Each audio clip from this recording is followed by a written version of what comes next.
many places where somebody is begging. The person has his begging bowl. A very common thing in many places that the person begging doesn't just put his hand out, he has a bowl, his begging bowl. So when people pass by and they see that begging bowl is empty, so sometimes the person may not have had intended to even drop a few coins in there, but now he sees the person's begging bowl is empty, so he puts something in.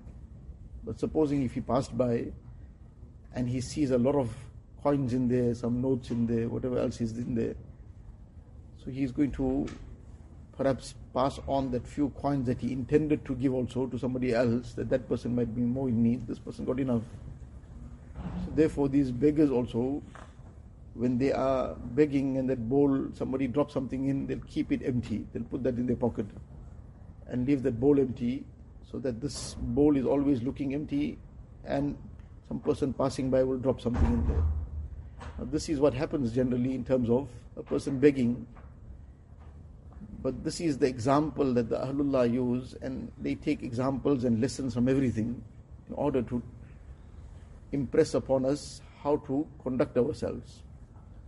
So Thanvi Rahmatullah says that I, with the fazl of Allah Ta'ala, keep my heart free and empty even of permissible thoughts, meaning unnecessary thoughts, but within the limits of permissibility.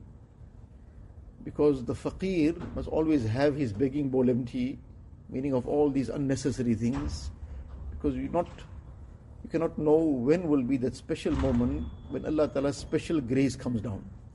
But now that heart is occupied with so many things, that heart is totally inattentive, it's far away, as a result it loses out. Because that heart which is now attentive towards Allah Ta'ala, that heart which is focused towards Allah Ta'ala, that is the begging bowl that has been turned right side up.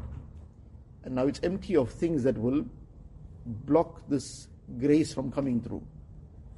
So therefore, the heart should be kept free from all even permissible thoughts, but which are of no benefit to us. Neither of Deeni benefit, not even of any dunya need.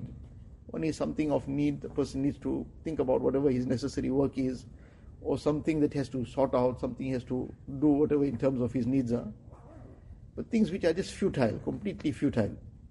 So if this is the case in terms of things that are futile, that this becomes a means of getting deprived of those special moments of mercy. So can we imagine if that heart, like that begging bowl, is filled with dirt?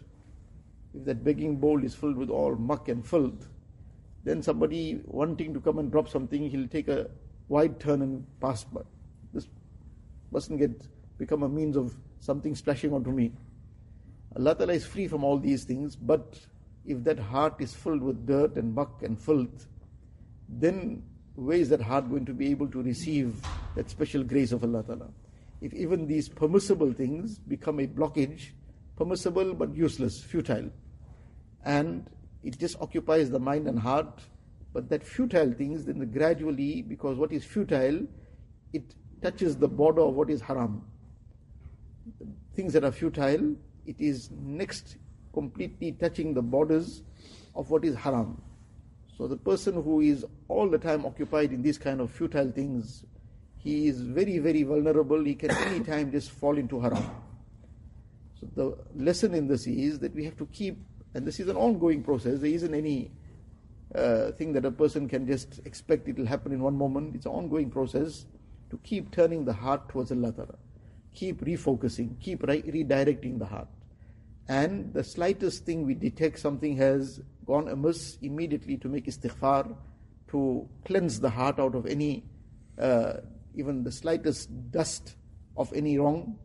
And this ongoing cleaning process will be till Qiyamah, till the time that person's life is there, he'll have to continue with this. But with this process, this heart will be available, it will be ready to take those special moments. And Allah knows best when that comes, and a person's heart was there to receive it, his work is done. Allah Ta'ala give us that. अल्लाह अल्लाह कैसा प्यारा नाम है, आशिकों का मीना और जाम है।